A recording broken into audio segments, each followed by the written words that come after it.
everyone for joining us. तो जैसे कि आप लोग सब जानते हैं, we are studying the second canto of Shrimad Bhagavatam. तो हमने पिछले वीक सेकंड कैंटो का स्टडी शुरू किया था और फर्स्ट 14 श्लोक जो है चैप्टर 1 के उनको कवर किया था. आज हम कोशिश करेंगे कि इस पूरे चैप्टर में जितने 39 श्लोक हैं हम बाकी के श्लोक आज कवर कर सकें. ठीक है, तो मैं अपनी स्क्रीन शेयर कर रही हूँ.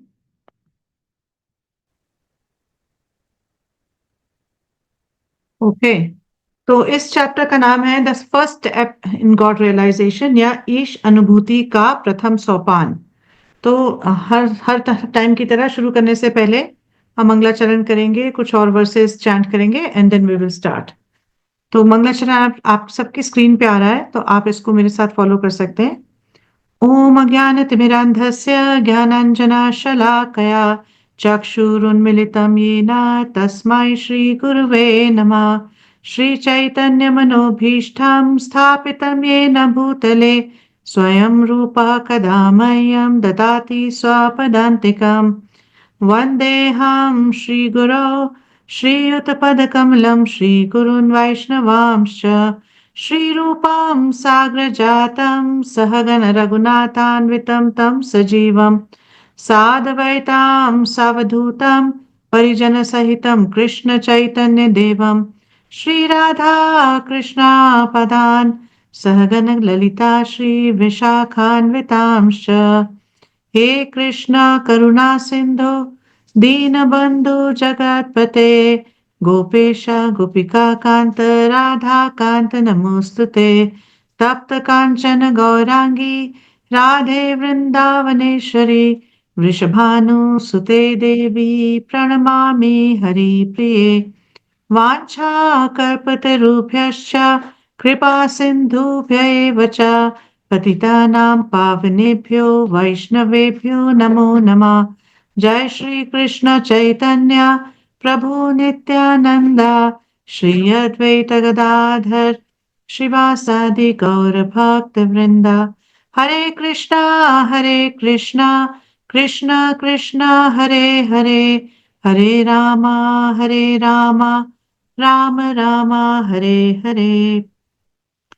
नमो विष्णुपदाय कृष्णप्रेष्ठाय भूतले श्रीमते भक्ति वेदांत स्वामिनिति नामिने.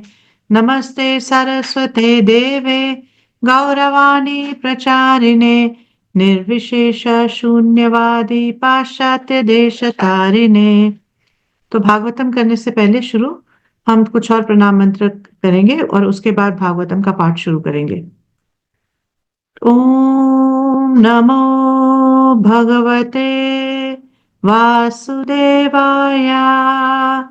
ओम नमो भगवते वासुदेवाय. ओम नमो भगवते वासुदेवाय. नारायणं नमस्कृत्य नरं चैव नरोत्तमं देवीं सरस्वतीं व्यासं ततो जयम् उदीरयेत्. शृण्वतां स्वकथा कृष्ण पुण्यश्रवणकीर्तना हृदयन्थस्तु ह्यभद्राणि विधुनोति सुहृत्सतां. नष्टप्रायेषु भद्रेषु नित्यं भागवत सेवया भगवती उत्तम श्लोके भक्तिर्भवती नैष्ठिकी.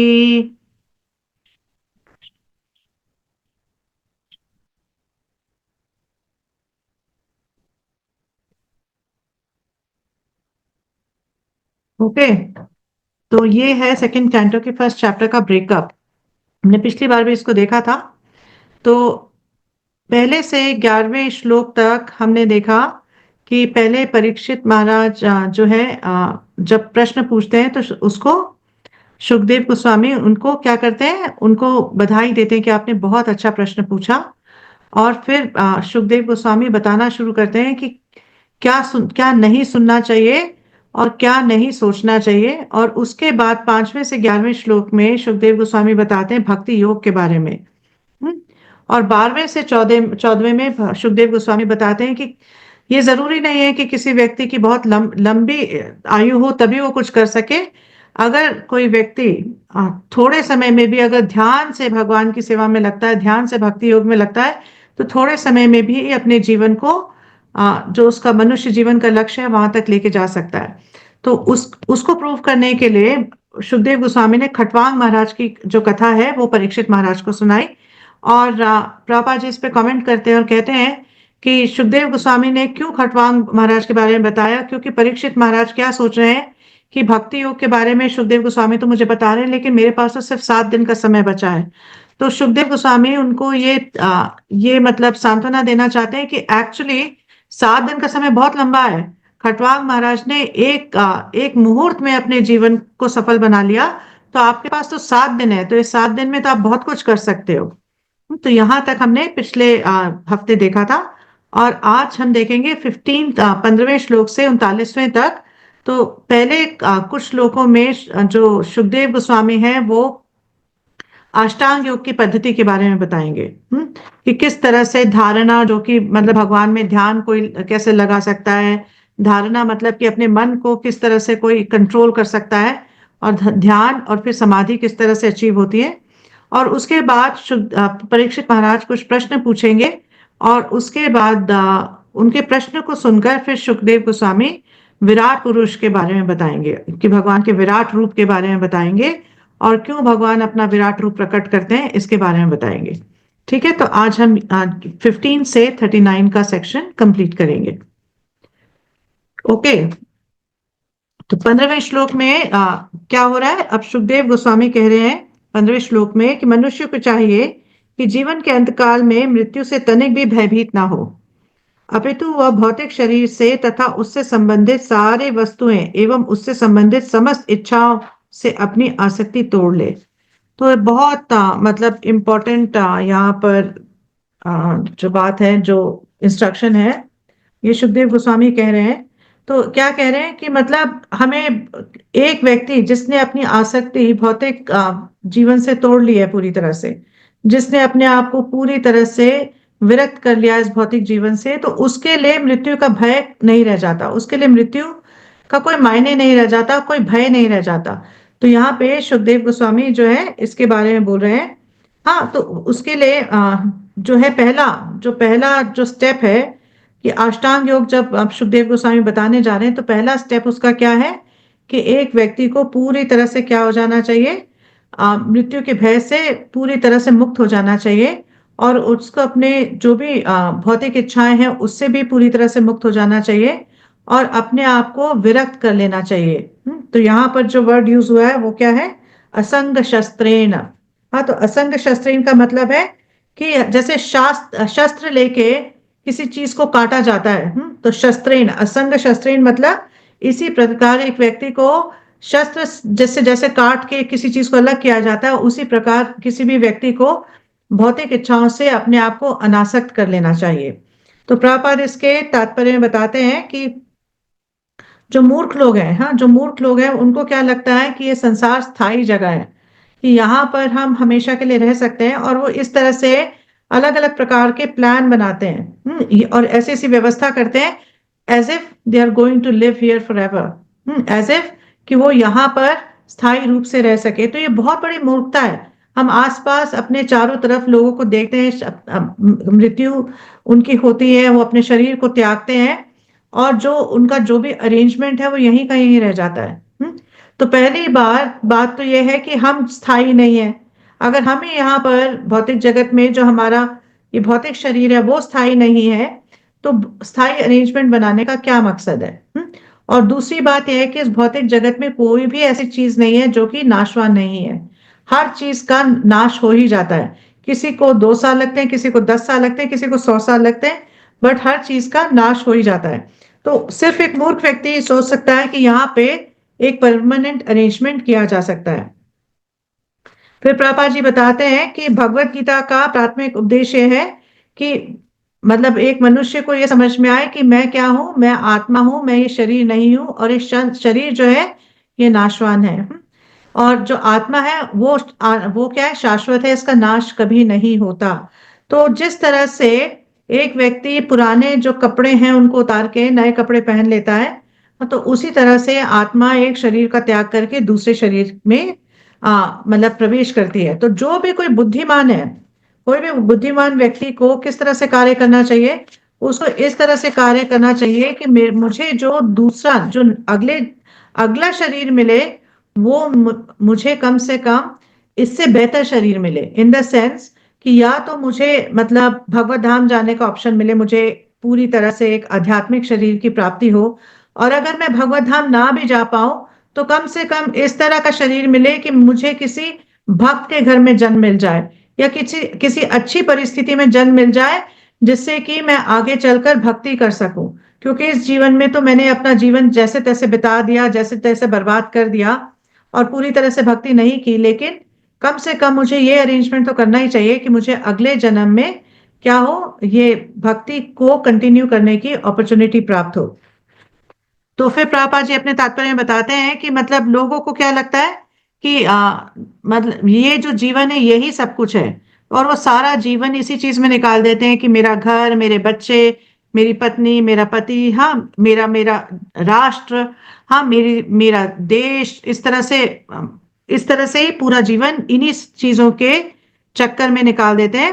तो प्रभुपाद जी कहते हैं ये मतलब बर्बादी है, एक मनुष्य जीवन का ये बर्बादी है कि इस तरह से पूरा जीवन काटा जाए। तो मतलब ऐसा व्यक्ति ये रियलाइज नहीं करता कि जो मृत्यु है वो भी क्या है, सोने के समान है। जैसे हम सोते हैं रात को, तो हम सपना जब हमें आता है तो हम भूल जाते हैं कि वास्तविकता में हम कौन है। हम सपने में कुछ देखते हैं और उसी चीज से आइडेंटिफाई करने लग जाते हैं, उसी चीज को हमें लगता है कि हाँ यही यही सत्य है जो सपने में हमें दिखाई दे रहा है। तो उस तो जब हम सोते हैं तो अपने प्रेजेंट सिचुएशन को भूल जाते हैं। तो उसी तरह जो मृत्यु के समय क्या होता है, मृत्यु जो है प्रभा जी बताते हैं कि लंबा सोना है बस। जैसे अभी जब हम सोते हैं तो 6 घंटे, 7 घंटे, 8 घंटे में उठ जाते हैं। मृत्यु का क्या मतलब है कि हम कुछ महीनों तक सो गए, और उसके बाद हमें एक नए शरीर में प्रवेश करना पड़ा, है ना। और ये नया शरीर कैसे डिटरमिन होता है, जिस तरह की हमारी चेतना है, जिस तरह के हमने कार्यकलाप किए हैं पूरे जीवन भर में, उसके बेसिस पे डिसाइड होता है कि अब हमें अगला शरीर क्या प्राप्त होगा। तो उसके बाद प्रभुपाद जी जो है यहाँ पे आप देख रहे हैं स्क्रीन पे, ये अष्टांग योग या पतंजलि योग का सिस्टम है। तो ये अष्टांग मतलब इसके 8 अंग है, अष्ट मतलब 8, इसके 8 अंग है। यम, नियम, आसन, प्राणायाम, प्रत्याहार, धारणा, ध्यान और समाधि। ठीक है। तो पहले जो 4 हैं इनको हठ योग कहा जाता है। और यम मतलब कि 5 ऐसी चीजें जो नहीं करनी, और नियम का मतलब 5 ऐसी चीज जो करनी है। और फिर आसन तो हम सब जानते हैं क्या होता है। प्राणायाम भी अब बहुत पॉपुलर है, सब जानते हैं कि अपने श्वास को रोकना या बैलेंस करना जो है, हाँ लाइफ एयर्स को, ये है प्राणायाम। प्रत्याहार का मतलब है कि जो इंद्रिय तृप्ति की वस्तुएं हैं उससे अपनी जो इंद्रियां हैं उनको दूर खींचना। हम्म। और धारणा का मतलब है कि कंसंट्रेट करना, मतलब इस चीज पे कंसंट्रेट करना कि भगवान कौन है, मेरा उनसे क्या संबंध है। और ध्यान का मतलब है कि थोड़ा डीपर मेडिटेशन, हाँ डीपर मेडिटेशन। और समाधि का मतलब है पूरी तरह से उसमें अब्सॉर्ब हो जाना, पूरी तरह से उसमें लग जाना, वो है समाधि। हम्म। तो यहाँ पर हम देखेंगे कि 16वें श्लोक में जो है सुखदेव गोस्वामी यम, नियम और आसन के बारे में बताएंगे। 17वें श्लोक में प्राणायाम के बारे में बताएंगे। 18वें में प्रत्याहार और धारणा के बारे में बताएंगे। और 19वें में ध्यान और समाधि के बारे में बताएंगे। तो देखते हैं हम क्या बताते हैं सुखदेव गोस्वामी। तो सुखदेव गोस्वामी जो है 16वें में, मैं पहले देख लेती हूँ 16वें में क्या आ रहा है। 16वें में जो है बता रहे हैं कि मनुष्य को घर छोड़कर करके आत्म संयम का अभ्यास करना चाहिए। उसे तीर्थ स्थानों में नियमित रूप से स्नान करना चाहिए और ठीक से शुद्ध होकर एकांत स्थान में आसन जमाना चाहिए। हाँ, तो क्या है, पहला क्या है, यम मतलब कि क्या छोड़ना चाहिए, घर को त्याग देना चाहिए और अपने ऊपर आत्म संयम करना चाहिए। नियम क्या है कि नियमित रूप से स्नान करना चाहिए तीर्थ स्थानों पे जाकर। और आसन क्या है कि एक जगह पर बैठ के अलग अलग जो योगासन है उनका अभ्यास करना चाहिए।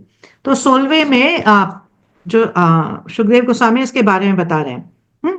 तो प्रभा जी अपने तात्पर्य में बता रहे हैं कि यम मतलब कि घर छोड़कर क्यों और जाना चाहिए, और क्यों आत्म संयम जो है उसका अभ्यास करना चाहिए, ताकि एक व्यक्ति अपने आप को तैयार कर सके बेटर लाइफ के लिए, कि उसको वो इस चीज की तैयारी कर सके कि मुझे अगला जीवन जो है वो इससे बेहतर मिले।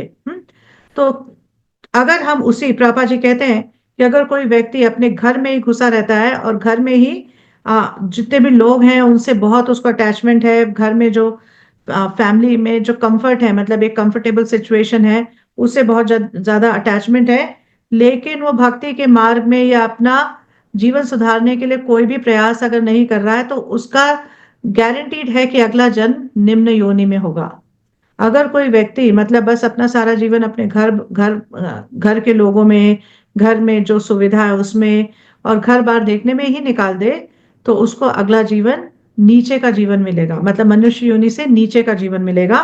तो ये हम देख सकते हैं कितनी खतरनाक सिचुएशन है, और क्यों हमें इसकी प्रैक्टिस करनी चाहिए, डिटैचमेंट की प्रैक्टिस करनी चाहिए।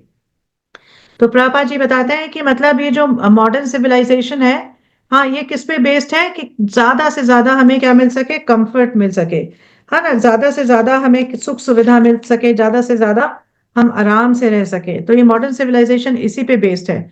तो लोग क्या करते हैं, लोग इस चीज में ही पूरा जीवन निकाल देते हैं कि कैसे हम मतलब अपनी जो सिचुएशन है उसको और कंफर्टेबल बना लें। हाँ, किस तरह से मतलब हम इसमें थोड़ा सा और एंजॉय कर लें। हाँ, किस तरह से हम जो है एक अच्छी पोजीशन पे पहुंच जाएं। तो ये सारी चीजें क्या है, ये एक्चुअली माया का इल्यूजन है, ये पूरी तरह से इल्यूजन है।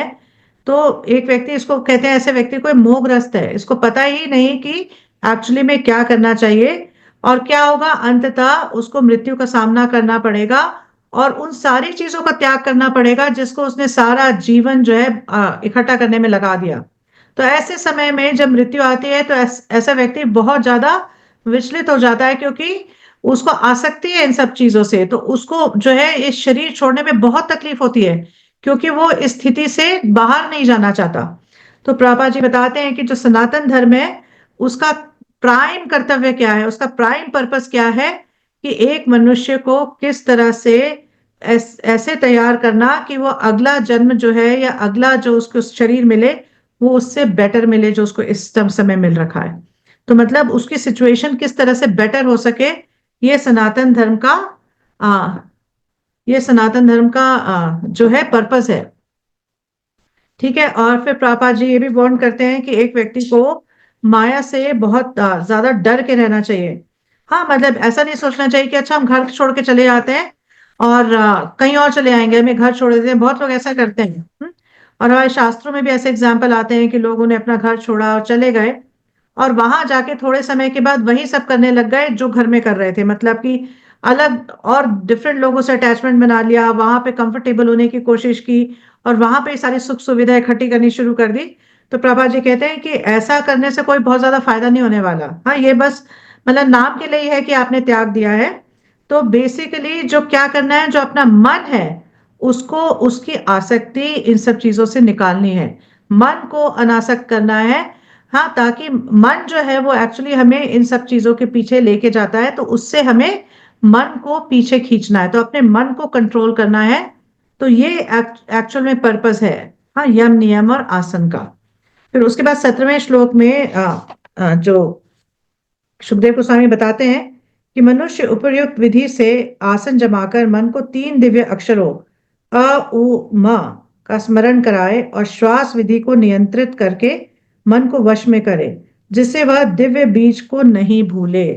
तो इसमें 17वें में प्राणायाम के बारे में बता रहे हैं कि किस तरह से एक व्यक्ति को क्या करना चाहिए, ओम का उच्चारण करना चाहिए और अपनी श्वास को बैलेंस करना चाहिए, श्वास को कंट्रोल करके लाइफ एयर्स जो है, जो प्राण वायु है हमारे शरीर में, उनको किस तरह से बैलेंस करना चाहिए, इसके बारे में प्रभा जी बता रहे हैं। और प्रभा जी फिर अपने तात्पर्य, सॉरी, सुखदेव गोस्वामी बता रहे हैं, प्रभा जी अपने तात्पर्य में बताते हैं कि जो ओमकार है या फिर प्रणव है, प्रणव, ओम को प्रणव भी कहा जाता है और ओमकार भी कहा जाता है। तो ओमकार या प्रणव जो है वो दिव्य अनुभूति का बीज है। वो दिव्य अनुभूति का बीज है, it is the seed of transcendental realisation.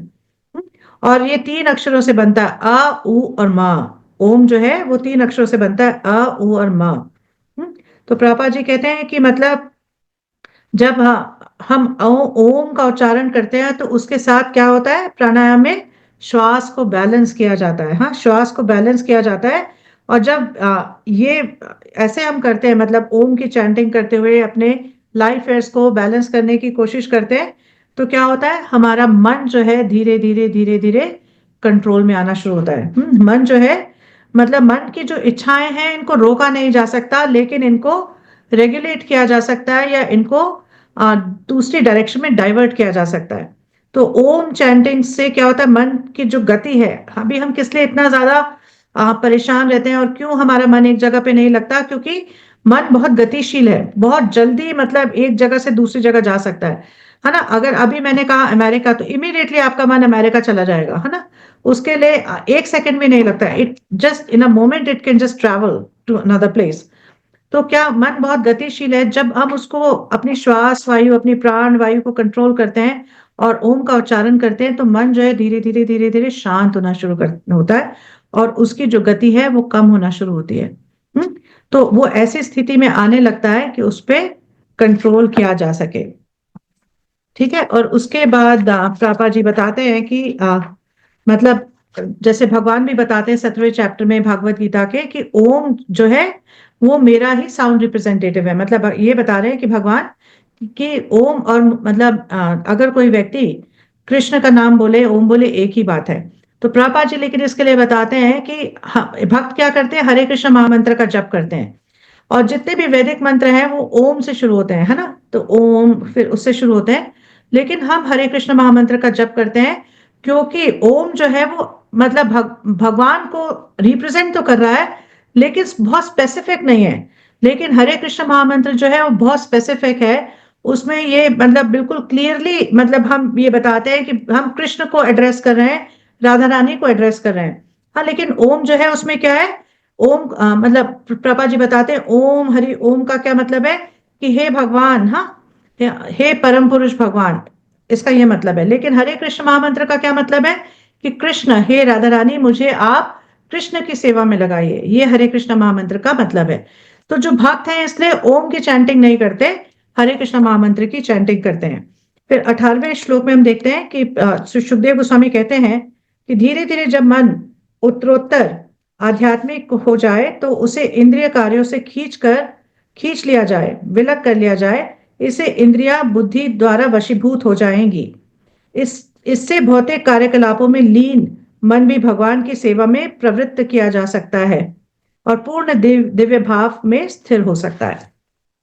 तो अब क्या बता रहे हैं, ये प्रत्याहार और धारणा की स्टेज के बारे में बता रहे हैं। इसमें प्रत्याहार है कि अपने मन को जो जितने भी इंद्र तृप्ति के कार्य हैं उनसे क्या कर लेना चाहिए, उनको खींच लेना चाहिए। और धारणा का क्या मतलब है, कि जो मन है, हाँ, उसको बुद्धि के साथ भगवान, हाँ, भगवान की सेवा में उसको लगाना चाहिए, ये धारणा है। तो प्रभुपाद जी 18वें श्लोक के तात्पर्य में बताते हैं कि जो सबसे पहला कार्य है, मन को किस तरह से हम आध्यात्मिक उसका आध्यात्मिकरण कैसे कर सकते हैं, इसका पहला जो स्टेप है वो क्या है, कि हम ओम की चैंटिंग करें, प्रणव की चैंटिंग करें, या हरे कृष्ण महामंत्र की, भक्तों के केस में हरे कृष्ण महामंत्र की चैंटिंग करें। हाँ, तो उससे क्या होगा, और अपनी ब्रीदिंग, अपनी जो श्वास है, अपनी प्राण वायु है, उसको कंट्रोल करें। तो इन दोनों चीजों से क्या है, मन जो कंट्रोल में आना शुरू होता है, और जो हमारी प्राण वायु है वो भी प्रॉपर तरीके से चलना शुरू हो जाती है। तो अल्टीमेटली ये प्राण वायु को क्यों कंट्रोल किया जाता है, ताकि एक व्यक्ति जो है समाधि तक पहुंच सके। तो प्राणायाम जो है उसका नेक्स्ट स्टेप है प्रत्याहार। और प्रत्याहार का मतलब है कि अब जब माइंड जो है थोड़ा सा कंट्रोल हो गया प्राणायाम की प्रैक्टिस से, तब उस मन को भौतिक जो भी एक्टिविटीज हैं, जो भी इंद्र तृप्ति के कार्य हैं, उनसे खींचना, उससे वापस खींचना, ताकि मन जो है इंद्र तृप्ति के कार्यों में ना लगे। और प्रभुपाद जी बताते हैं कि एक्चुअली अगर हम मतलब अष्टांग योग से इस तरह से प्रैक्टिस करके अपने मन को खींच भी लेते हैं और समाधि की स्टेज पर भी पहुंच जाते हैं, लेकिन फिर भी अष्टांग योग की प्रैक्टिस करके समाधि पे पहुंचने के बाद भी डेंजर है। तो प्रभुपाद जी विश्वामित्र मुनि का एग्जाम्पल देते हैं कि किस तरह से विश्वामित्र मुनि जो है समाधि की स्टेज पे थे, लेकिन जब मेनका वहां पे आई, तो वो उसके मतलब उसके जो नुपुर है, उनकी उनकी ध्वनि से वो विचलित हो गए, समाधि के स्टेज से उनका फॉल डाउन हो गया। तो इसीलिए प्रभुपाद जी कहते हैं कि जो पूरी तरह से कोई व्यक्ति समाधि की स्टेज पर तभी जा सकता है जब वो भगवान से एक पर्सनल रिलेशनशिप फॉर्म कर लेता है और भगवान की सेवा में लगता है।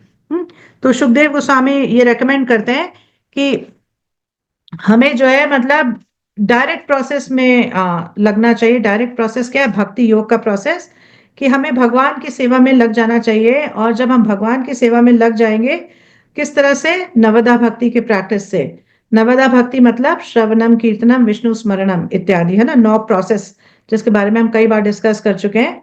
और अगर एक मतलब प्रमाणिक प्रमाणिक अथॉरिटी, प्रमाणिक गाइड के अंदर रहकर, उनके अंडर रहकर और उनकी उनके उन्हें उनके अनुगत्य में अगर ये कार्य करेंगे, तो क्या होगा?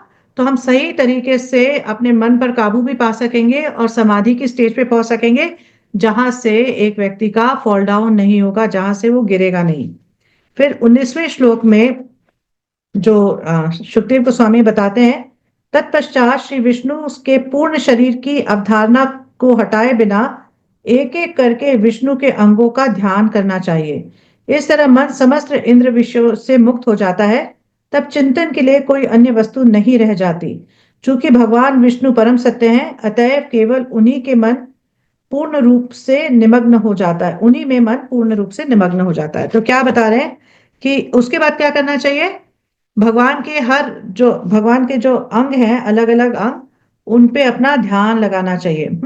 उन पे अपना ध्यान लगाना चाहिए। पूरा भगवान का जो फॉर्म है, पूरा जो भगवान का रूप है, हाँ, उसको ध्यान करते हुए एक एक अंग पर, एक एक अंग पर क्या करना चाहिए? ध्यान लगाते रहना चाहिए। और समाधि क्या है?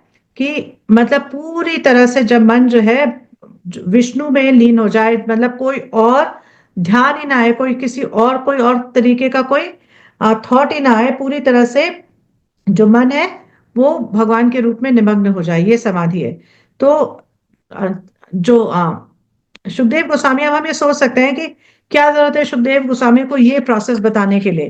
तो सुखदेव गोस्वामी इसलिए प्रोसेस बता रहे हैं सारे अष्टांग योग के, क्योंकि जो वहां पर सुखदेव गोस्वामी के आने से पहले जब परीक्षित महाराज ने प्रश्न पूछा था कि मुझे क्या करना चाहिए, एक व्यक्ति जो है जो मृत्यु के बिल्कुल पास आ गया है, जिसकी मृत्यु आने वाली है, उसको क्या करना चाहिए? और जनरल जो लोग हैं, हाँ, जो आम जनता है या जो सब लोग हैं, उनके लिए क्या लाभकारी है? तो ये जब प्रश्न पूछते हैं तो कई लोग जो बोलते हैं उनको कि ज्ञान योग का प्रैक्टिस करो, कई लोग बोलते हैं अष्टांग योग का प्रैक्टिस करो। तो यहाँ पर वो सारे लोग भी अभी क्या है, वो सारे जिन्होंने अष्टांग योग की प्रैक्टिस के बारे में बताया, वो भी वहां पर सभा में बैठे हैं। तो अब जो है सुखदेव गोस्वामी जो है अष्टांग योग के बारे में इसलिए बता रहे हैं ताकि वो सब लोग भी सुन सके कि अष्टांग योग और जो है वो कैसे, मतलब बहुत ज्यादा प्रैक्टिकल नहीं है और बहुत ज्यादा रिलायबल भी नहीं है। और फिर सुखदेव गोस्वामी ये सब बोलकर अपना मत देंगे 33वें से 37वें श्लोक में, दूसरे अध्याय में सुखदेव गोस्वामी अपना मत देंगे। तब हमें मतलब वो बताएंगे कि एक्चुअली में क्या करना चाहिए। तो 19वें के तात्पर्य में प्रभुपाद जी बताते हैं कि जो मूर्ख व्यक्ति है वो माया द्वारा पूरी तरह से विचलित हो जाता है। माया उसको कभी इधर पटकती है, कभी उधर पटकती है, और वो ये भूल जाता है कि जीवन का लक्ष्य है कृष्णेर नित्यदास, कि एक व्यक्ति किस तरह से कृष्ण का नित्यदास बन जाए। और यहाँ पर मतलब फिर प्रभा जी बताते हैं कि मतलब जब हम अंगों पे, भगवान के अंगों पर ध्यान लगाते हैं, तो एक व्यक्ति जो है उसको ये समझ में आता है कि भगवान निराकार नहीं है, भगवान भी क्या है, एक भगवान का एक व्यक्तित्व है, भगवान की एक पर्सनालिटी है, ही इज अ पर्सन। तो एक व्यक्ति को ये समझ में आता है और वो भगवान के अलग अलग अंगों पे अपना ध्यान लगाता है। तो प्रभा जी बताते हैं, बहुत बार लिखते हैं कि भक्तों को क्या करना चाहिए? भगवान को जब हम देखते हैं तो सबसे पहले भगवान के चरणों से शुरू करना चाहिए। चरण देख के फिर उससे धीरे धीरे ऊपर भगवान के दर्शन करने चाहिए। इस तरह से प्रभा जी बताते हैं। और फिर प्रभा जी अपने तात्पर्य में ये भी बताते हैं कि किस तरह से भगवान जो है अर्चा विग्रह की फॉर्म में मतलब अपीयर होते हैं। अर्चा विग्रह के फॉर्म में भगवान प्रकट होते हैं, या भगवान ऐसा अर्चा विग्रह का रूप लेते हैं, ताकि ऐसे सब लोग जो भगवान के दिव्य, हाँ, जो भगवान का जो जो पूरा मतलब भगवान जो है उनका जो रूप है पूरी तरह से दिव्य है। और बहुत सारे लोग जो है उस बात को नहीं समझ पाते। तो वो क्या करते हैं, भगवान जो है इसीलिए डीटी फॉर्म में या अर्चा विग्रह की फॉर्म में अपेयर होते हैं, ताकि ऐसे लोग जो कि भगवान के दिव्य रूप को नहीं समझ पाते और उससे उसमें ध्यान नहीं लगा पाते, वो भगवान की डीटी को देखकर, भगवान के विग्रह को देखकर उससे आकर्षित होकर उस उनमें अपना ध्यान लगा सकें। ठीक है, और अब देखते हैं 20वें और 21वें में क्या हो रहा है। तो 20वें में सुखदेव गोस्वामी कहते हैं, मनुष्य का मन सदैव भौतिक प्रकृति के रजोगुण द्वारा विचलित और तमोगुण द्वारा मोहग्रस्त होता रहता है, किंतु मनुष्य ऐसी धारणाओं को भगवान विष्णु के संबंध द्वारा और इस तरह उनसे उत्पन्न गंदी वस्तुओं को स्वच्छ करके शांत बन सकता है। तो क्या बता रहे हैं अब इसमें कि क्यों मतलब जरूरी है, सतोगुण क्यों जरूरी है? क्योंकि जब तक कोई व्यक्ति जिस पे रजोगुण का प्रभाव ज्यादा है, तो ऐसा व्यक्ति क्या रहता है, पूरी तरह से मतलब उसको अलग अलग तरह की इच्छाएं आती हैं, बहुत सारी इच्छाएं आती हैं, ये करना है, वो करना है, ये चाहिए, वो चाहिए। हम्म और जब तमोगुण का प्रभाव ज्यादा रहता है, तो क्या रहता है, वो मोहग्रस्त रहता है, उसको समझ नहीं आता ये करूं नहीं करूं क्या करूं। उसकी बुद्धि जो है उस तरह से रहती है कि उसको समझ ही नहीं आता। तो एक व्यक्ति को इसलिए कोशिश करनी चाहिए कि किस तरह से मैं ज्यादा से ज्यादा सत्व में आ सकूं, ताकि मतलब जो, क्योंकि जब तक हम सत्व में नहीं आएंगे, ऊपर के गुणों में नहीं आएंगे, तो भगवान के बारे में समझना और इस भौतिक प्रकृति से छुटकारा पाना बहुत मुश्किल हो जाएगा। और उसके बाद 21वें श्लोक में सुखदेव गोस्वामी बताते हैं, हे राजन, स्मरण की इस विधि से तथा परमेश्वर के सर्वथा कल्याण में व्यक्तिगत रूप के ही सर्वत्र दर्शन करने के अभ्यास में स्थिर होकर मनुष्य शीघ्र ही भगवान की भक्तिमय सेवा उनके प्रत्यक्ष आश्रय में प्राप्त कर सकता है। तो क्या बता रहे हैं कि इस तरह से अगर कोई व्यक्ति इस तरह से भगवान का स्मरण करे और मतलब और भगवान का चिंतन, भगवान के अलग अलग अंगों का चिंतन करे, तो बहुत जल्दी जो है वो मतलब क्या हो जाता है, भगवान की भक्तिमय सेवा में लग सकता है। और कैसे?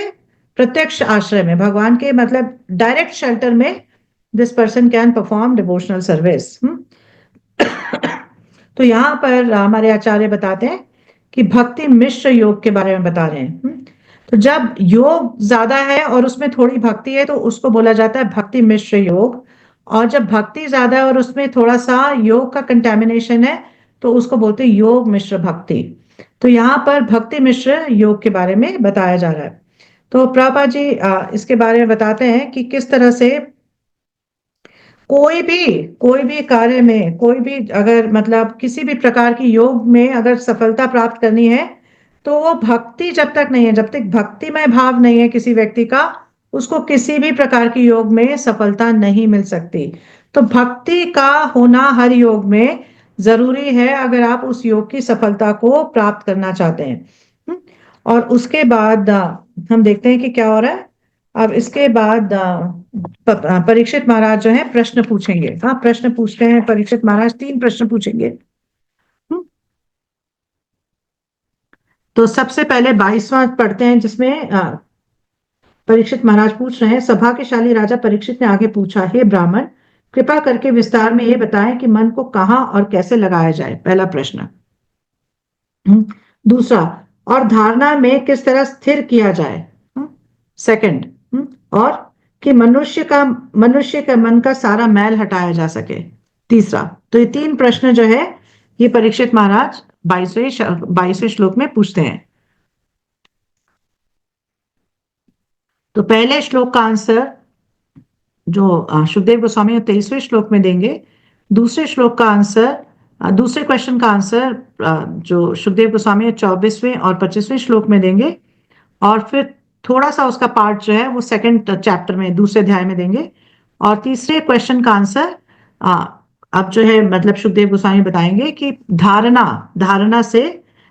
का जो प्रोसेस है अष्टांग योग में, उससे जो जो मनुष्य के मन का जो मैल है उसको हटाया जा सकता है। हम्म, तो अब जो है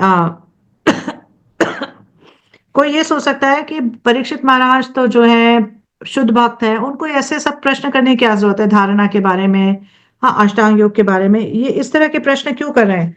तो प्रभुपाद जी बता रहे हैं कि परीक्षित महाराज जो है उनको धारणा में या अष्टांग योग में कोई भी इंटरेस्ट नहीं है, कोई भी इंटरेस्ट नहीं है, वो पूरी तरह से शुद्ध भक्त हैं। और वो भगवान के मतलब भगवान से उनकी आसक्ति है शुद्ध भक्ति में।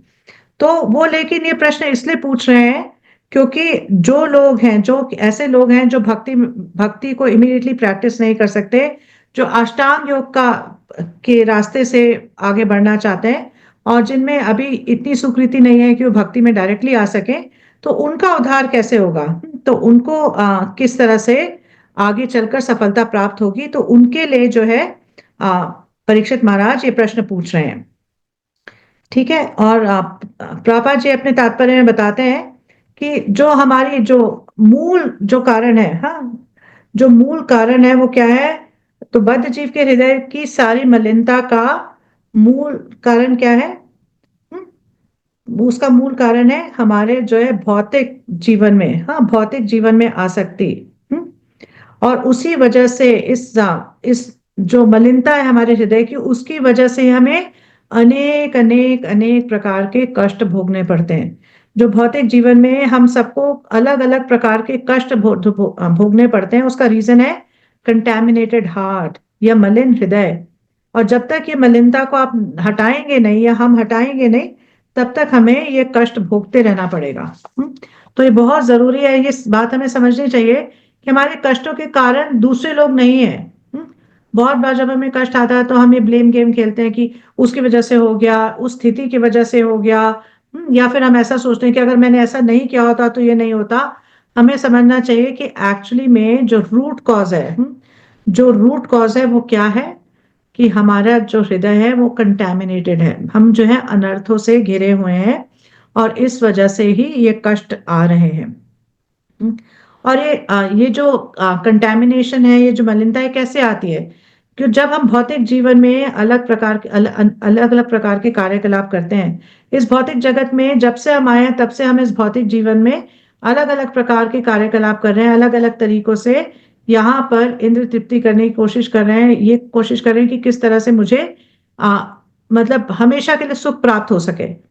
हाँ, तो अलग अलग चीजें हम कर रहे हैं। तो ये अलग अलग चीजें जो है, इनको करने से क्या होता है? हमारा हृदय, हमारे हृदय के ऊपर मलिनता की परत जमती चली जाती है। तो प्रभा जी बताते हैं कि एक्चुअली एक मनुष्य को क्या करना है? मनुष्य जीवेर स्वरूप है कृष्णेर नित्यदास। एक मनुष्य का कर्तव्य है कि वो भगवान की सेवा में लगे, और जो भगवान की इच्छा है उसकी पूर्ति करे। लेकिन वो क्या करता है मनुष्य?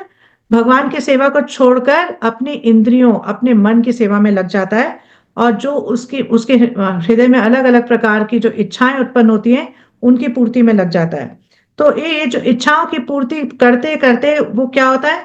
वो उसका मन जो है बहुत ज्यादा विचलित भी हो जाता है और उसको कहीं पर भी शांति की प्राप्ति नहीं होती। और अलग अलग प्रकार के उसके जीवन में कष्ट आते हैं और वो इस भौतिक जीवन के चक्र में बनता चला जाता है। तो इन सारी चीजों को, फिर मलिनता को हटाने का क्या तरीका है?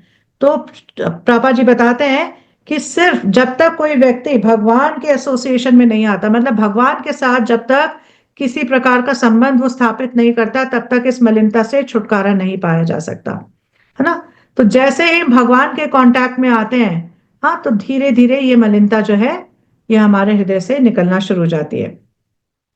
ठीक है। अब जो है जो, हाँ, अब देखते हैं कि 23वें श्लोक में, हमने 22वां किया अभी, 23वें श्लोक में क्या होता है? तो सुखदेव गोस्वामी कहते हैं 23वें श्लोक में, सुखदेव गोस्वामी ने उत्तर दिया, मनुष्य को चाहिए कि आसन को नियंत्रित करे, यौगिक प्राणायाम द्वारा श्वास क्रिया को नियमित करे और इस तरह मन तथा इंद्रियों को वश में करे। फिर बुद्धि पूर्वक मन को भगवान की स्थूल शक्तियों में लगाए, मतलब कि भगवान के विराट रूप में अपने मन को लगाए। तो ये जो पहला प्रश्न था, जो धारणा को किस तरह से, धारणा के स्टेज पे कोई व्यक्ति कैसे आ सकता है, तो उसका जो उसका उत्तर है वो इस तरह से परीक्षित सुखदेव गोस्वामी दे रहे हैं। तो जो प्रभुपाद जी हैं वो उसके बारे में बताते हैं कि यहाँ पर जो सुखदेव गोस्वामी कह रहे हैं कि क्या करना चाहिए एक व्यक्ति को? एक व्यक्ति को आसन को नियंत्रित करना चाहिए, पहला। दूसरा, यौगिक प्राणायाम द्वारा श्वास क्रिया को नियमित करना चाहिए, दूसरा। और इसके बाद मन और इंद्रियों को वश में करना चाहिए। और फिर क्या करना चाहिए? बुद्धिपूर्वक, मतलब अपने इंटेलिजेंस को यूज करते हुए क्या करना चाहिए? एक व्यक्ति को अपना ध्यान जो है भगवान के विराट रूप में लगाना चाहिए। तो फिर प्रभुपाद इसको एक्सप्लेन करते हैं कि यहाँ पर विराट रूप के बारे में क्यों बता रहे हैं, क्यों परीक्षित महाराज इस प्रश्न को कर रहे हैं, और क्यों जो सुखदेव गोस्वामी इसके बारे में बता रहे हैं। तो तो बता रहे हैं कि जो एक मतलब एक बद्ध जीव है, हाँ, जो एक बद्ध जीव है, उसके लिए बहुत मुश्किल हो जाता है भगवान के दिव्य रूप का स्मरण करना या उसमें ध्यान लगाना। हाँ, और वो समझ नहीं पाता कि भगवान का जो एक पर्सनल फॉर्म है, हाँ, भगवान जो है वो भी एक पर्सनालिटी है, वो इस बातों को समझ नहीं पाता। तो उसके लिए ये रेकमेंडेड है कि वो निराकार रूप को छोड़ के, ये सोच छोड़ कर कि भगवान एक ज्योति है, भगवान जो है, हाँ, भगवान एक मतलब इम्पर्सनल है, निराकार है, उसको क्या करना चाहिए, भगवान के विराट रूप में अपना ध्यान लगाना चाहिए। तो भगवान के विराट रूप में ध्यान लगाने का क्या मतलब है, भगवान जो है उसको ये रियलाइज होगा कि पूरा जो भौतिक जगत है और जितने भी मतलब पूरा कॉस्मिक मैनिफेस्टेशन जो है, ये भगवान का शरीर है। मतलब किस तरह से भगवान के शरीर में अलग अलग लोक हैं, और किस तरह से जो कुछ भी हम देख पा रहे हैं, इंक्लूडिंग जितने भी देवी देवता हैं, सब कुछ, हाँ, जो कुछ भी है, हाँ, वो सब भगवान के विराट रूप में है। तो जब वो इस तरह से देखता है तो भगवान पे वो मेडिटेट कर पाता है कि अच्छा, ये जो नेचर है, ये जो भौतिक प्रकृति है, ये कितनी विचित्र है, था ऐसा सोचता है, और उसको लगता है कि अच्छा, इसके कंट्रोलर भगवान है। तो इस तरह से वो भगवान के ऊपर मेडिटेट कर पाता है। तो उसके बाद 24वें में और 25वें में जो सुखदेव गोस्वामी बताते हैं कि घटनाओं से भरे संपूर्ण भौतिक जगत की यह विराट अभिव्यक्ति परम सत्य का व्यक्तिगत शरीर है, जिसमें ब्रह्मांड के भौतिक काल के फल रूप भूत, वर्तमान और भविष्य का अनुभव किया जाता है। हम्म तो 24वें में क्या बता रहे हैं कि ये जो मतलब ये जो इतना बड़ा जो मैनिफेस्टेशन है विराट रूप का, ये भगवान का ही बॉडी का रिप्रेजेंटेशन है। तो प्रभा जी अपने तात्पर्य में बताते हैं कि जो भौतिक शक्तियां हैं या फिर आध्यात्मिक शक्तियां हैं, ये दोनों की दोनों शक्तियां भगवान से ही आ रही हैं। भगवान ही सर्वशक्तिमान है, और ये शक्तियां क्या है, भगवान की ही हैं। और मतलब फिर प्रभा जी एक उपमा के माध्यम से ये समझाते हैं कि जिस तरह से अगर आग कहीं पे जल रही हो, अगर कहीं आग जल रही हो, तो उसकी मतलब रोशनी आप दूर दूर तक देख सकते हो, उसका प्रकाश दूर दूर तक देख सकते हो, और उसका जो हाँ, उससे जो ऊष्मा निकल रही है वो भी आप थोड़ी दूर तक महसूस कर सकते हो। तो उसी तरह से जो भगवान है, जो अपने धाम में रहते हैं, वो अपनी शक्तियों के द्वारा, हर जगह विद्यमान है, हर जगह उनके कंट्रोल में है। तो और विराट रूप किस लिए भगवान प्रकट करते हैं अपना विराट रूप। एक पहली बात तो ये समझने की जरूरत है कि भगवान का जो विराट रूप है, ये टेम्परेरी है, ये अस्थाई है। और दूसरा, ये जो है स्पिरिचुअल फॉर्म नहीं है, ये भगवान का एक मटेरियल फॉर्म है, ये मटेरियल कॉस्मिक मैनिफेस्टेशन, हाँ, का फॉर्म है कि किस तरह से पूरी मैनिफेस्टेशन जो है भगवान के शरीर में विद्यमान है। तो और किस लिए विराट रूप भगवान प्रकट करते हैं, क्योंकि ऐसे व्यक्ति जो भगवान का जो पर्सनल फीचर है, भगवान का जो एक पर्सनल रूप है, हाँ, जिसके बारे में प्रपात बताते हैं कि भगवान का एक बहुत सुंदर श्याम सुंदर रूप है, जिसमें वो दो द्विभुज है और उनके हाथ में मतलब बंसी है। तो ऐसा जो रूप है, ये बहुत सारे लोग इसको ना इसमें अपनी श्रद्धा डाल पाते हैं, ना इसको समझ पाते हैं। तो ऐसे लोगों के लिए भगवान अपना विराट रूप, हाँ, प्रकट करते हैं। जैसे कि जैसे हम देखते हैं कि आदिवासी जो लोग हैं, तो वो कई बार हम देखेंगे कि हम सुनते हैं कि वो जो लाइटनिंग है उसको मानते हैं कि बहुत बड़ी पावर है ये, और उसको उसको उसकी पूजा करते हैं, या कुछ मतलब कहीं पे कोई कई जो है मतलब वो जो एक बाघ या एक हाथी की जो स्ट्रेंथ है, उसको ही प्रेज करते हैं कि इनमें कितनी ज्यादा स्ट्रेंथ है। तो मतलब क्योंकि ऐसे लोग जो है भगवान को नहीं समझ पाते, लेकिन भगवान की जो अलग अलग प्रकार के मैनिफेस्टेशंस हैं, उनको देखकर ये इनको लगता है कि बहुत अद्भुत है।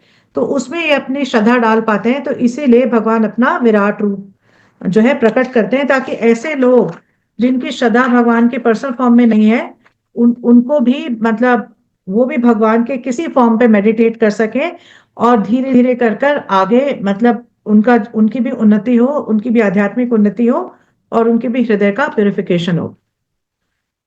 25वें में सुखदेव गोस्वामी बताते हैं कि 7 प्रकार के भौतिक तत्वों के द्वारा प्रच्छन्न ब्रह्मांडीय खोल आवरण के भीतर स्थित भगवान का विराट काय ब्रह्मांडीय स्वरूप विराट धारणा का विषय है कि the gigantic universal form of the personality of Godhead within the body of the universal shell, which is covered by sevenfold material elements, is subject for the Virat conception. तो हम जानते हैं कि भगवान जो है अपने अनेक अनेक जो है रूप प्रकट करते हैं। तो ये जो है आध्यात्मिक जगत में भी भगवान अपने अनेक अनेक रूप प्रकट करते हैं, है ना? तो मतलब भगवत गीता में भी भगवान जो है ये बताते हैं कि किस तरह से भगवान जो है अलग अलग रूपों को प्रकट करते हैं। हाँ, और और किस तरह से भगवान स्वयं भी अपनी माया के द्वारा, आत्म माया के द्वारा इस भौतिक जगत में स्वयं रूप लेकर यहाँ पर आते हैं और अलग अलग अवतारों में जो है प्रकट होते हैं। तो विराट रूप क्या है? पर विराट रूप जो है इस भगवान का अवतार नहीं है। जो भगवान के अवतार होते हैं वो विष्णु तत्व होते हैं और वो आध्यात्मिक होते हैं। लेकिन विराट रूप क्या है? ये एक मटीरियल फॉर्म है। तो ये उन लोगों के लिए मतलब उन लोगों को समझाने के लिए जो भगवान के दिव्य फॉर्म को नहीं एक्सेप्ट करते। तो वो जब भी मतलब जो भौतिक जिनकी बुद्धि बिल्कुल भौतिकतावादी होती है, तो बहुत कुछ विशाल है तो उनको लगता है कि वाह ये क्या बढ़िया चीज है। तो इसीलिए ये बहुत जाइगेंटिक फीचर जो है भगवान प्रकट करते हैं ताकि ऐसे लोग जो है वो भी अपना फेथ या अपनी श्रद्धा कहीं पे डाल सकें। और जैसे कि हम 11वें अध्याय में पढ़ते हैं भगवत गीता के कि अर्जुन भी कहते हैं, भगवान को रिक्वेस्ट करते हैं कि आप अपना विराट रूप प्रकट करिए, अपना यूनिवर्सल फॉर्म प्रकट करिए।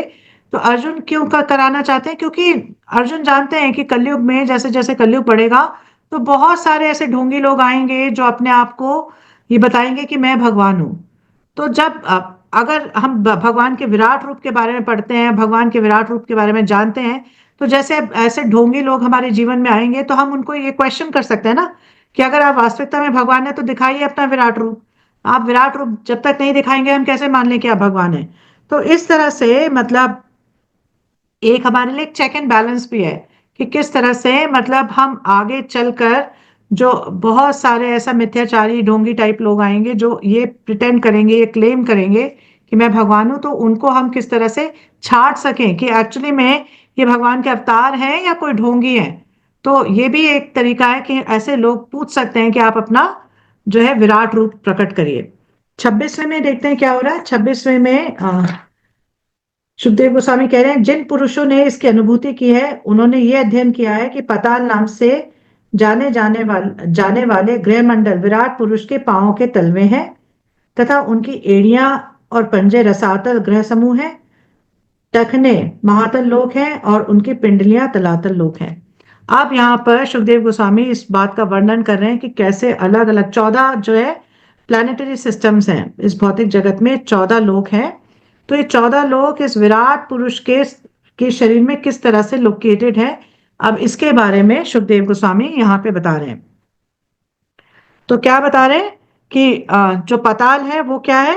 भगवान के जो जो चरण है उनका जो तला है वो क्या है? पाताल लोक है। और फिर जो भगवान की जो मतलब आ, हील को हिंदी में क्या कहते हैं? एड़िया। एड़िया और पंजे जो है ये रसातल लोक है। और उसके बाद जो भगवान के टखने हैं वो क्या है?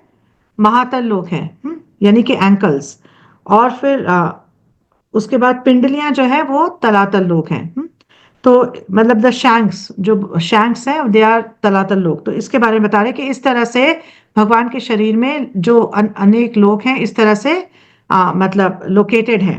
तो प्रभुपाद जी बताते हैं कि विराट रूप को भी समझने के लिए, विराट रूप को अगर आप समझते हो और मतलब उससे कुछ स्पिरिचुअल बेनिफिट लेना चाहते हो तो उसके लिए भी सेवा भाव चाहिए। बिना सेवा भाव के कोई भी व्यक्ति जो है किसी भी चीज को प्रॉपर तरीके से रियलाइज नहीं कर सकता। अगर हमारा बहुत चैलेंजिंग मूड है कि हम जब शास्त्रों को पढ़ते हैं हम कहते हैं ऐसे कैसे हो सकता है, इसका तो कोई सेंस ही नहीं बन रहा। हाँ, तो अगर इस ये ऐसे मूड से हम शास्त्रों को अप्रोच करते हैं तो शास्त्र की कृपा नहीं मिलती और भगवान की भी कृपा प्राप्त नहीं होती। और जब हमें कृपा प्राप्त नहीं होती तो हम कोई भी बात समझ नहीं सकते, है ना? अगर हम आध्यात्मिक जीवन में हम देखें तो हर चीज, कोई भी कार्य कर पाने का जो मतलब के पीछे जो रीजन है वो है भगवान की कृपा। अगर हम कोई भी बात समझ पाते हैं, भगवान का नाम का जप कर पाते हैं, कुछ भी कर पाते हैं, तो जब तक भगवान की कृपा जो है वो ना मिले तब तक नहीं कर पाते। तो उसके बाद देखते हैं कि 27वें में क्या है। 27वें में सुखदेव गोस्वामी बता रहे हैं कि विश्व रूप के घुटने सुतल नामक लोक है, दोनों जांघें वितल और अतल लोक है, कटी प्रदेश महितल है और उनकी नाभि, हाँ उनकी नाभि, हाँ नाभि सर जो है वो क्या है, बाह्य अंतरिक्ष है। तो ये बता रहे हैं। तो अब क्या बता रहे हैं कि किस तरह से हाँ भगवान के जो घुटने हैं वो क्या है, सुतल लोक है। और जो भगवान की जांघें हैं वो वितल है, और दोनों जांघें क्या है, वितल और अतल। और जो भगवान के जो हिप्स हैं वो क्या है, महितल है। और जो मतलब जो नाभि में जो गड्ढा पड़ता है वो क्या है, वो आउटर स्पेस है, मतलब कि जो बाह्य अंतरिक्ष है। उसके बाद इसमें प्रपाचन तात्पर्य भी, क्योंकि इसमें कुछ एक्सप्लेन करने का है नहीं।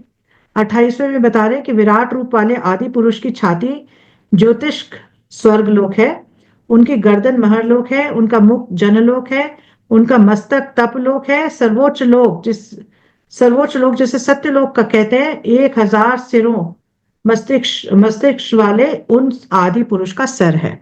तो क्या बता रहे हैं कि जो उनकी छाती है वो क्या है, उनकी छाती सॉरी, उनकी छाती है ज्योतिष स्वर्ग लोक, मतलब कि मतलब ल्यूमिनरी प्लैनेटरी सिस्टम। तो हम ये सोच सकते हैं कि मतलब जहां पर ल्यूमिनरी प्लैनेटरी सिस्टम मतलब कि सूर्य और चंद्र, और हाँ इस तरह के जो ल्यूमिनरी प्लैनेट्स हैं, तो ये कहाँ पे है, भगवान की छाती में है।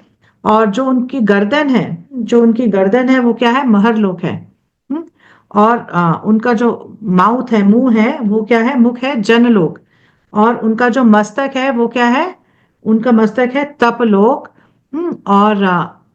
और सबसे ऊपर क्या है, सब हाँ, और मतलब बहुत सारे सर, मतलब 1000 सर वाले जो ये विराट पुरुष है, उनका जो सर है वो क्या है, Satyalok, top most planet in the material world. तो इस तरह से जो 14 के 14 लोग हैं भगवान के शरीर में, इस तरह से प्रकट होते हैं।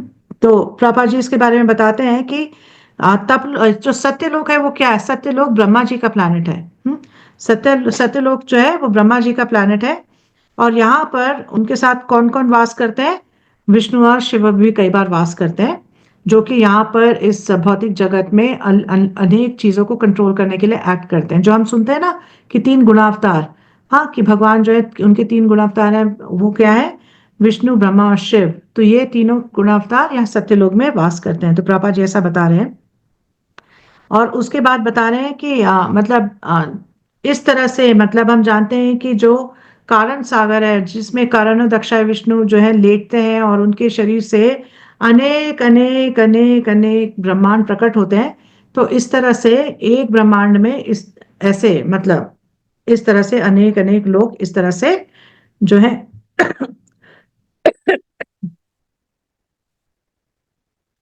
हाँ, तो इस तरह से मतलब भगवान के शरीर में इस तरह से लोकेटेड है। अब 29th में हम देखते हैं क्या हो रहा है। 26 में हमने देखा कि किस तरह से अलग अलग जो लोग हैं, अलग अलग भगवान के शरीर के अलग अलग पार्ट में है। अब 29 में देखते हैं क्या बता रहे हैं। तो 29 में सुखदेव गोस्वामी बता रहे हैं, इंद्र इत्यादि देवता उन विराट पुरुषों की बाहें हैं, 10 दिशाएं उसके कान हैं, भौतिक ध्वनि उनकी श्रवणेंद्रिय है, दोनों अश्विनी कुमार उनके नथुने हैं, तथा भौतिक सुगंध उनकी घ्राणेंद्रिय है, उनके मुख प्रज्वलित अग्नि है। तो क्या बता रहे हैं कि जो भुजाएं हैं, जो भुजाएं क्या है, वो क्या है, जो देवता है उसमें जो इंद्र प्रमुख है। और जो कान है वो कौन है, हाँ वो दिग देवता है। और मतलब मतलब श्रवणेन्द्रिया है, श्रवणेन्द्रिय मतलब सुनने के जो ऑर्गन्स हैं, वो क्या है, भगवान के कान है।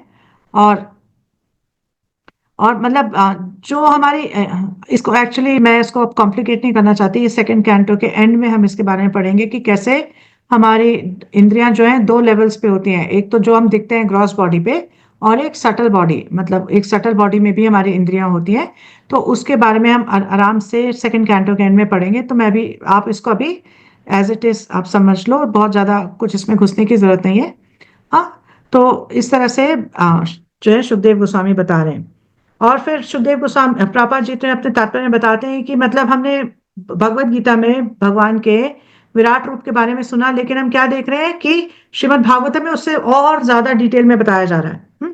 तो प्रभा जी कहते हैं कि भगवत गीता जो है, भगवत गीता को मतलब ऐसा आप समझ लीजिए कि हाँ कि बैचलर्स की जैसे हम स्टडी करते हैं उस तरह से है, और Shrimad Bhagavatam post graduate study है। मतलब उस जैसे कि कोई मास्टर्स डिग्री करना, तो पोस्ट ग्रेजुएट स्टडी है। हाँ, तो मतलब कि दोनों ही भगवान के बारे में हमें ज्ञान देती हैं, और दोनों का आपस में रिलेशनशिप है, दोनों इंटरडिपेंडेंट है। ऐसा नहीं कि अगर हम भागवतम पढ़ रहे हैं तो हमें भगवत गीता की जरूरत नहीं, और या अगर हम भगवत गीता पढ़ रहे हैं तो हमें भागवतम की जरूरत नहीं, ऐसा नहीं है। दोनों एक दूसरे पे डिपेंडेंट है। और हमने यह क्या देखा कि जो देवी देवता हैं, हाँ, वो भी इस विराट रूप के पार्ट हैं। अब तीसवें में देखते हैं क्या हो रहा है। तीसवें बता रहे हैं कि बाह्य अंतरिक्ष उनकी आंखों के गड्ढे हैं, और तथा देखने की शक्ति के लिए सूर्य उनके नेत्र गोलक है। दिन तथा रात उनकी पलकें हैं, और उनकी भ्रिकुटी की गतियों में ब्रह्मा तथा अन्य महापुरुषों का निवास होता है। जल का अधीश्वर वरुण उनका तालु उसका तालु तथा सभी वस्तुओं का रस या सार उनकी जीभ है।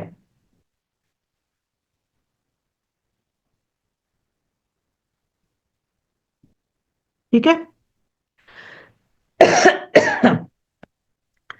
तो मतलब प्रभा जी इस बात को पॉइंट आउट करते हैं अपने तात्पर्य में कि ऐसा लगता है कि कुछ विरोधाभास हो रहा है, कि हमने सुना पहले कि मतलब भगवान की छाती में सन और मून जैसे ल्यूमिनरी प्लैनेट्स हैं, और यहाँ पे अब हम सुन रहे हैं कि उनकी आंखों के गड्ढे हैं। तो ये कैसे समझे? तो प्रभा जी कह रहे हैं इसमें अपनी बुद्धि को बहुत ज्यादा लगाने की जरूरत नहीं है। जो शास्त्र में दिया गया है उसको हम एज इट इज एक्सेप्ट कर लेते हैं, ये जानते हुए कि हमारी अभी ये कैपेबिलिटी नहीं है कि हम एक्चुअली में समझ पाए। तो जो शास्त्र में दिया गया है हम उसको as it is at this moment accept कर लेते हैं। So, I'm sorry, just taking a break.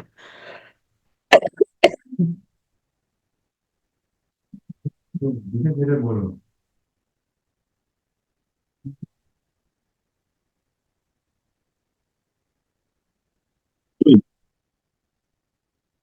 फिर 31वें श्लोक में सुखदेव गोस्वामी कहते हैं कि वे कहते हैं कि वैदिक स्त्रोत भगवान के मस्तक है, और मृत्यु के देवता तथा पापियों को दंड देने वाले यम उनकी दाढ़ें हैं।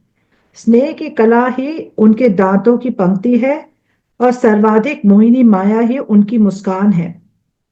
यह भौतिक सृष्टि रूपी महान सागर हमारे पर डाली गई उनकी चितवन स्वरूप है। तो यहाँ पर अब सुखदेव गोस्वामी इसको एक्सप्लेन कर रहे हैं कि मतलब भगवान जो है उनके डिफरेंट फीचर्स हैं, है ना, डिफरेंट फीचर्स के बारे में यहाँ पे बताया जा रहा है।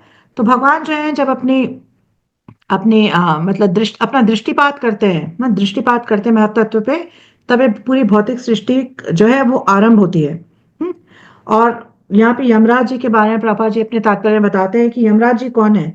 जब ऐसे लोग जो कि जो नियम है, हाँ, और उनका पालन नहीं करते, जो प्रकृति के नियम है उनका पालन नहीं करते, और जो बहुत मतलब उदंड हैं, ये पापी हैं, तो उनको यमराज जी के पास भेज दिया जाता है। कि आप यमराज जी जो है इनका हिसाब करेंगे और इनको दंडित करेंगे, जिस प्रकार के उन्होंने कार्यकलाप किए उसके उस पे बेस्ड। हाँ, और जो है भगवान जो है बहुत उनकी मधुर चितवन है। तो हम भागवतम में देखेंगे जगह जगह पे भगवान की स्माइल के बारे में, भगवान की जो मतलब बहुत मधुर स्माइल है उसके बारे में वर्णन आता है। और यहाँ पे ये भी बताया जा रहा है कि कैसे भगवान जो है अपने भगवान के जो दांत हैं, हाँ, जो दांतों की पंक्ति है, वो भी क्या है, स्नेह की कला है, स्नेह की कला है। तो प्रभा जी कहते हैं कि जो बुद्धिमान व्यक्ति भगवान के विषय में इस सच्चाई को ग्रहण करता है वो उनका शरणागत हो जाता है। कि जब हमें समझ में आ जाए कि भगवान जो है वो इतने अट्रैक्टिव हैं, इतने ब्यूटीफुल है, तो क्या होता है, हमारा हृदय जो है ऑटोमेटिकली, हाँ, भगवान के प्रति अट्रैक्ट हो जाता है। तो ऐसे व्यक्ति को बुद्धिमान व्यक्ति समझना चाहिए। 32वें श्लोक में सुखदेव गोस्वामी कहते हैं, लज्जा भगवान का ऊपरी होठ है, लालसा उनकी ठुड्डी है, धर्म उनका वक्षस्थल और अधर्म उनकी पीठ है।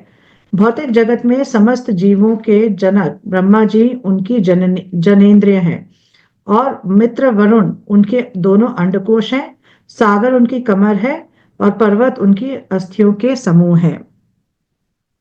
ठीक है, तो ऐसा जो है बता रहे हैं। और उसके बाद हम देखते हैं कि 33वें श्लोक में क्या बताया जा रहा है।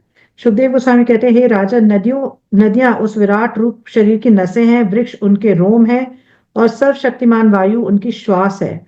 व्यतीत होते हुए युग उनकी गति, तथा प्रकृति के तीनों गुण की प्रतिक्रियाएं ही उनके कार्यकलाप हैं।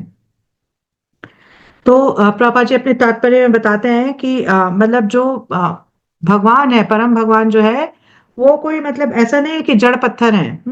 जड़ पत्थर है ऐसा भी नहीं है, और निष्क्रिय है ऐसा भी नहीं है। जैसे कई लोग सोचते हैं कि भगवान जो है मतलब ठीक है होंगे, लेकिन वो निष्क्रिय हैं, वो कुछ नहीं करते। हम्म, तो मतलब भगवान जो है हमारे भूतकाल, हमारे जो प्रेजेंट है और हमारा जो फ्यूचर है, उन सब के बारे में जानते हैं, और ये भी जानते हैं हमारे एक एक कार्यकलाप के बारे में भी जानते हैं। कोई भी ऐसी चीज नहीं है जो भगवान को ज्ञात ना हो। हम्म तो जैसे कि कहा जाता है कि मतलब एक तिनका भी नहीं हिलता भगवान की इच्छा के बिना, है ना। भगवान जब तक मतलब भगवान जब तक उसको सैंक्शन नहीं करते, तब तक एक एक मतलब घास का तिनका भी जो है हिल नहीं सकता। और फिर प्रभा जी बताते हैं कि जो ये हवा है, हाँ, जो कि एग्जिस्ट करती है, जितने भी ब्रह्मांड है यहाँ पे, जो हवा है वो क्या है, भगवान की श्वास है। भगवान जब श्वास छोड़ते हैं तो ये सारे जो जगत है, जितने भी ब्रह्मांड है, उनके अंदर ये हवा जो है ये आती है, और ये हवा जो है सारे में चलती है। तो ऐसा बता रहे हैं। तो मतलब प्रभा जी ये भी कह रहे हैं कि जब इस तरह से हम इवन विराट रूप का के बारे में पढ़ते हैं, तो जो निराकार भगवान के जो निराकार रूप के बारे में लोग बताते हैं, तो ये जो इम्प्रेशन है, ये पूरी तरह से हमारे मन से निकल जाता है, क्योंकि हमें पूरी तरह से ये बात समझ में आना शुरू हो जाती है कि भगवान जो है एक व्यक्ति है, भगवान एक पर्सन है, और भगवान का एक व्यक्तित्व है। अब देखते हैं 34वें में क्या बता रहे हैं। 34वें बता रहे हैं कि हे कुरुक्षेत्र, जल ले जाने वाले बादल उनके सिर के बाल हैं, दिन या रात्रि की संध्या उनके वस्त्र हैं, तथा भौतिक सृष्टि का परम कल्याण ही उनकी बुद्धि है, चंद्रमा ही उनका मन है, जो समस्त परिवर्तनों का आगार है। 35वें बता रहे हैं कि पदार्थ का सिद्धांत महत तत्व सर्वव्यापी भगवान की चेतना है, जैसा कि विद्वानों ने बल देकर कहा है, तथा रुद्रदेव उनका अहंकार है। घोड़ा, खच्चर, ऊंट तथा हाथी उनके नाखून है, तथा जंगली जानवर और सारे चौपाए भगवान के कटि प्रदेश में स्थित हैं। तो क्या बता रहे हैं कि कैसे कैसे मतलब अलग अलग रुद्रदेव क्या रिप्रेजेंट करते हैं, उनका अहंकार रिप्रेजेंट करते हैं। हाँ, और जो वाइल्ड एनिमल्स हैं, जो मतलब चौपाए जानवर हैं, वो भगवान के जो खटी प्रदेश में स्थित हैं। इस तरह से अलग अलग तरीके से बता रहे हैं। 36वें बताते हैं कि विभिन्न प्रकार के पक्षी उनकी दक्ष कलात्मक रुचि के सूचक हैं। मानव जाति के पिता मनु उनकी आदर्श बुद्धि के प्रतीक हैं, और मानवता उनका निवास है। गंधर्व, विद्याधर, चारण तथा देवदूत जैसे देवी मनुष्य उनके संगीत के लय को व्यक्त करते हैं, और आसुरी सैनिक उनकी अद्भुत शक्ति के प्रतिरूप हैं। तो यहाँ पर तो प्रभा जी अपने तात्पर्य में बता रहे हैं मनु के बारे में, कि मनु संहिता, मनु जो है वो मतलब कुछ कोड्स ऑफ मतलब स्टैंडर्ड एक लॉ बुक है मनु संहिता, जो कि ह्यूमंस जो है, जो मानव है, मनुष्य हैं, उनको किस तरह से एक्ट करना चाहिए, क्या नहीं करना चाहिए, ये सारे जो कोड्स हैं ये मनु संहिता में मनु देते हैं। जो किस हर मनु का एक मनवंतर होता है, और उस मनवंतर में वो मनु जो है अपनी मनु संहिता प्रकट करते हैं कि इस तरह से जो ह्यूमैनिटी है, या जो मनुष्य जीवन है, इस तरह से बिताना चाहिए। तो प्रपात बताते हैं कि मनु संहिता में बड़ी क्लियरली ये मेंशन है कि ह्यूमन फॉर्म ऑफ लाइफ या मनुष्य जीवन का क्या लक्ष्य है, कि उसको भगवान का साक्षात्कार हो, वो भगवान की सेवा में लगे। तो हर व्यक्ति को यही कोशिश करनी चाहिए कि किस तरह से मैं भगवान के साथ अपने संबंध को स्थापित कर सकूं। ठीक है। और उसके बाद 37वें श्लोक में बताते हैं, विराट पुरुष का मुख मुख ब्राह्मण है, उनकी भुजाएं क्षत्रिय हैं, उनकी जांघें वैश्य है, और शूद्र उनके चरणों के संरक्षण में है।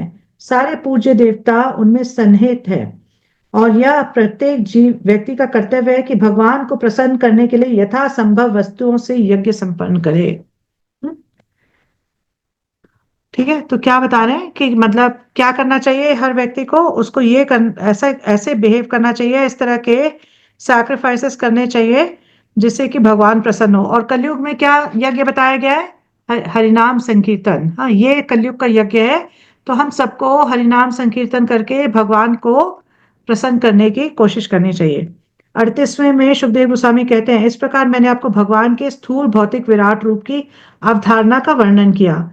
जो व्यक्ति सचमुच मुक्ति की इच्छा करता है, वह भगवान के इस रूप पर अपने मन को एकाग्र करता है, क्योंकि भौतिक जगत में इससे अधिक कुछ भी नहीं है। तो ये मतलब कि ये जो भौतिक जगत का टॉप मोस्ट रियलाइजेशन है। हाँ, बाकी जो है जैसे कि भक्ति योग है, वो क्या है, वो आध्यात्मिक जगत का रियलाइजेशन है। लेकिन भौतिक जगत का टॉप मोस्ट रियलाइजेशन है कि विराट पुरुष पे अपना ध्यान केंद्रित करना। तो प्रभुपाद जी अपने तात्पर्य में बताते हैं कि कोई भी चीज जो है भगवान की इच्छा के बिना नहीं चलती। ये जो तभी भगवान क्या कहते हैं, मैं अध्यक्ष न प्रकृति सूयते सचराचरम, भगवत गीता में कहते हैं कि ये भौतिक प्रकृति जो है भगवान की इच्छा अनुसार कार्य कर रही है। हम्म, तो भगवान जैसा चाहते हैं उस तरह से वो कार्य करती है, क्योंकि वो भगवान की दैवी शक्ति है। हम्म, और जो लोग मूर्ख होते हैं, जो मूर्ख लोग होते हैं, वे भगवान की अचिंत्य शक्तियों की भावना को आत्मसात नहीं कर पाते। वो इस बात को समझ नहीं पाते कि किस तरह से भगवान जो है उनका एक फॉर्म भी है और वो अपनी शक्तियों के द्वारा हर जगह प्रेजेंट भी है। ऐसे कैसे हो सकता है? या तो व्यक्ति इधर प्रेजेंट हो सकता है, जो भगवान जो है निराकार है और उस तरह से शक्तियों के रूप में हर जगह प्रेजेंट है। तो ये दोनों चीजों को एक साथ वो कंसीव नहीं कर पाते। हम्म, तो अब सुखदेव गोस्वामी जो है वो ये कहते हैं कि अगर कोई व्यक्ति भगवान के अलग अलग अंगों पर चिंतन करता है, तो क्या होता है, वो अप केवल मतलब क्या होता है, उसके जो धीरे धीरे जो उसके अंदर एक आसुरी प्रवृत्ति होती है, जिसमें कि जिससे कि वो ये कहता है कि भगवान का कोई अस्तित्व नहीं है। हाँ, या भगवान जो है निराकार है। इस तरह से जो व्यक्ति के अंदर अगर ये कोई प्रवृत्ति होती है, तो भगवान के अलग अलग इस विराट पुरुष के भी अलग अलग अंगों का स्मरण करने से, उन पर चिंतन करने से धीरे धीरे उसकी ये प्रवृत्ति समाप्त होती है और भगवान के प्रति भक्ति भाव उसके मन में उदय होना शुरू हो जाता है। और इस तरह से जब उसके अंदर भक्ति भाव आता है, तो वो भगवान को चैलेंज नहीं करता, वो भगवान को मतलब क्वेश्चन नहीं करता, और भगवान की वाणी को भी क्वेश्चन नहीं करता। और मतलब धीरे धीरे वो ऐसे प्लेटफॉर्म पे आ जाता है कि वो समझ पाता है कि मैं भगवान का अंश हूँ, भगवान अंशी हैं, और मेरा कर्तव्य है उनकी सेवा में पूरी तरह से लगना। और जो लास्ट श्लोक है इस चैप्टर का, उसमें सुखदेव गोस्वामी कहते हैं कि मनुष्य को अपना मन पूर्ण पुरुषोत्तम भगवान में एकाग्र करना चाहिए, क्योंकि वे ही अपने आप को सारे इतने सारे रूपों में उसी तरह वितरित करते हैं, जिस तरह के सामान्य मनुष्य स्वप्न में हजारों रूपों की सृष्टि करता है। मनुष्य को अपना मन उन पर एकाग्र करना चाहिए जो एकमात्र सर्वथा आनंदमय परम सत्य हैं। अन्यथा मनुष्य पथ भ्रष्ट हो जाएगा और खुद अपने पतन का कारण बनेगा।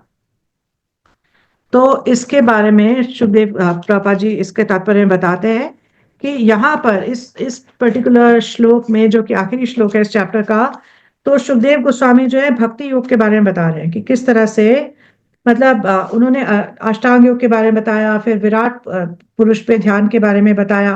फिर जो कंक्लूजन दे रहे हैं वो क्या दे रहे हैं कि एक व्यक्ति को क्या करना चाहिए, एक व्यक्ति को भगवान में अपना मन पूरी तरह से लगाना चाहिए, भगवान का ही चिंतन करना चाहिए। तो कंक्लूजन में वो क्या बता रहे हैं कि भगवान ही हर मतलब सुप्रीम ऑब्जेक्ट है। अगर कोई आपको किसी भी प्रकार का साक्षात्कार करना है, तो वो भगवान का साक्षात्कार करना चाहिए, और कुछ कोई कोई बहुत इंपॉर्टेंट चीज नहीं है। और ये माया जो है वो अनेक तरह के मतलब अनेक तरह के प्रलोभन देती है। माया शक्ति जो है अनेक प्रकार के प्रलोभन देती है। एक योगी जो है उसको अलग अलग सिद्धियां उसके सामने प्रकट करती है कि अच्छा आप ये सिद्धि ले लो, आप ये अनिमा सिद्धि ले लो, आप लघिमा सिद्धि ले लो। हम्म, तो प्रभात कहते हैं लेकिन एक जो बुद्धिमान व्यक्ति है उनको इन प्रलोभनों के चक्कर में नहीं फंसना चाहिए। और क्या करना चाहिए, उसको भगवान में ही अपना चिंतन रखना चाहिए। उसको ऐसी कोई भी स्थिति उत्पन्न नहीं करनी चाहिए जिससे कि वो इस भौतिक जगत के चक्र से बाहर ना निकल पाए और उसमें ज्यादा से ज्यादा बनता चला जाए। तो कंक्लूजन देते हैं प्रभा जी अपने इस तात्पर्य में कि मतलब एक व्यक्ति को बिना झिझक के भगवान कृष्ण की सेवा और आराधना में लग जाना चाहिए। हम्म, तो ये जो है ये बहुत दुर्लभ और बहुत रेयर अपॉर्चुनिटी है कि हमें मनुष्य जीवन की प्राप्ति हुई है और हमें भगवान के बारे में सुनने का मौका मिल रहा है। तो एक व्यक्ति को इस मनुष्य जीवन को वेस्ट नहीं करना है, और क्या करना है, भगवान की सेवा में पूरी तरह से अपने आप को संलग्न करना है। ठीक है, तो हम यहाँ पर बस विराम देते हैं।